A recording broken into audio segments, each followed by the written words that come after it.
turemeza ko leta y'u Burundi vyayinaniye kuronka amafaranga y'agaciro y'ushaka kurangura ibitoro bikwiye.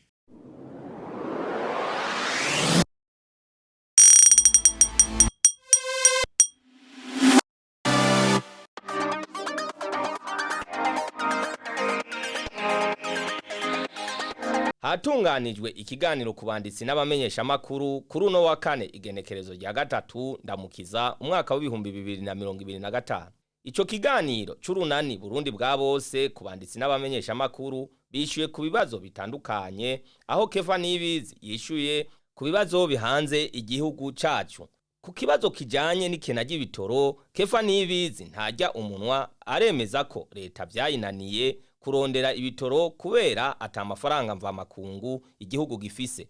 Twe gushika amasaha turemeza ko leta y'u Burundi vyayinaniye kuronka amafaranga y'agaciro y'ushaka kurangura ibitoro bikwiye.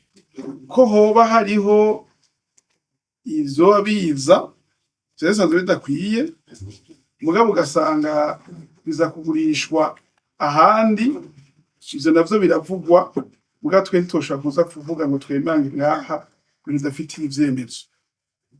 Ibitoro rero bigugwa biva hanze, bigugwa muri magendo, iyo ugiye kwiraba usanga bimwe bisanzwe bitava ngaha mu gihugu, ari ibitoro biva mu gihugu ca Kongo canke mu gihugu ca Tanzania, ibindi navyo ugasanga ni ibinyene batanze ngaha, kumbure ngira ngo ababiguze canke bene amasitasiyo baheza bakabitanga, ugasanga vyagiye muri magendo. Nayo kubijanye n'ubwigenge bw'inama nshingamateka aremeza ko itigenga kandi ko umushingamateka akorera umugambwe wamushizeho adakorera umwene gihugu yamutoye. Twashatse gutandukanya inama nshingamateka dufise uno munsi, usanga ikorera mu gutwi k'umugambwe uri ku butegetsi, ahandi mbere ugasanga umenga itegekwa n'urwego nshingwantwaro, aho usanga vya bindi bita gukwirikirana ingene kwa vya leta bigenda mu gifaransa le contrôle d'action gouvernementale bidakorwa neza, kubera yuko yaba urwego nshingwantwaro n'inama nshingamateka bose umenga baza gutora amategeko hamwe.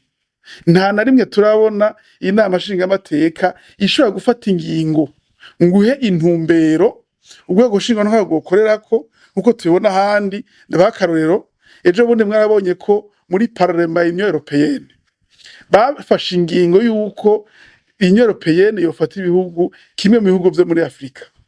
Hanyuma Union Européenne, la Commission de l'Union Européenne yaciye ikorera ku ngingo z'amashingamateka irabishira mu ngiro. Aho iwacu ntivyigera bishoboka, inama nshingamateka yamiza gukora ivyo yatamitswe n'urwego nshingwantwaro, kuko usanga utwara urwego nshingwantwaro niwe atwara umugambwe uri ku butegetsi uvamwo abadepite benshi, no kuvuga atanga amategeko hose. Nizo rero twe tuvuga duti iyo nama twita ko yigenga niyo. Ubundi nta yandi mategeko akenewe twoha iyo nama nshingamateka, uko amategeko ariho, yaba ibwirizwa shingiro, yaba n'amategeko agenga izo nzego ubwayo arakwiye kugira ngo zikore zigenga. Ahubwo ni ingene systeme itwara igihugu iba yubatse ituma bezo nama nshingamateka dashobora gukora zigenga. Ariyo nagomba yuko muza gutandukanya sindi parlement yo yubatse ukundi, ni nkiyi dufise mugabo yoba ishobora kuvuga ijambo rikumvigwa itamaje gutamikwa n'ubutegetsi bimwe bita le pouvoir exécutif. Nayo kubijanye nimbona kazoza aremanga ko ibintu kama vyotuma dushika kumbona kazoza bihari, ariko igihugu ciziziwe n'ibiturire.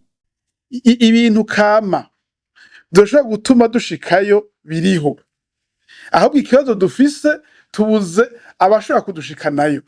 Nta butegetsi dufise bushobora kudushikana kumbona kazoza y'igihugu giteye imbere mu mwaka 2060 cifashe mu 2040, kuko iyo twari dufise ubutegetsi bwiza ngira no gushika ntitwoshitseyo. kuko ibiduteza imbere biriho.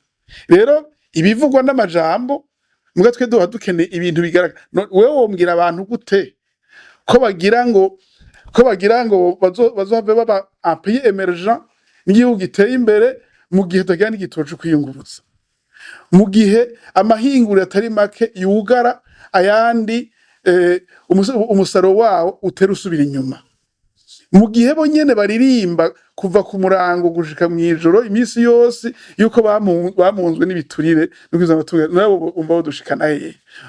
Mu ncamake rero ivyo duteje imbere biriho, ahubwo dukenya abantu badushikana imbere.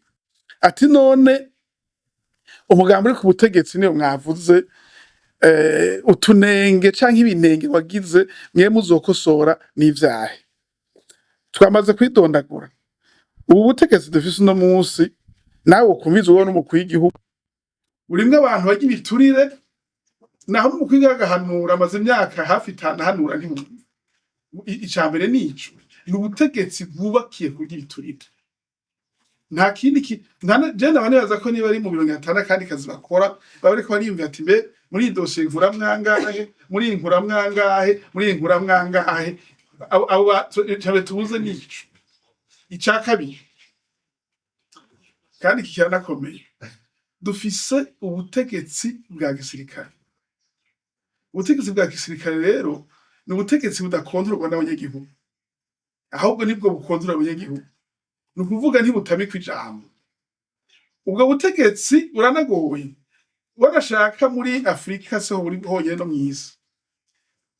Mugabo abandi bene ubwo butegetsi bafise umuntu umwe akontorora abantu bose, agashobora gushira abantu ku murongo bose. Ubwo dufise uno munsi wumva umukuru w'igihugu aguma yamira, mugabo adafata ingingo, abo bantu yamira ntibamwumvira, bikananira ko bashaka ku murongo.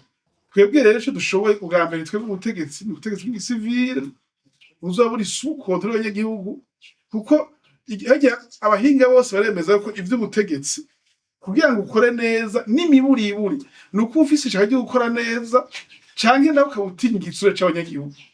Iyo rero udafise iryo shaka ntutinye n'igisura c'abanyagihugu kaba kabaye. Twebwe naho duhagaze yuko tumaza kurwanya ibi bintu vyo kunyuruza amatungo ya leta. Abantu kamenga isiha nizo zigenda zikarunda, ugasanga zabiryamye ko ntishobora no kunabirya, mwazo harazikwega. Ivyo nivyo tukaguhagarika.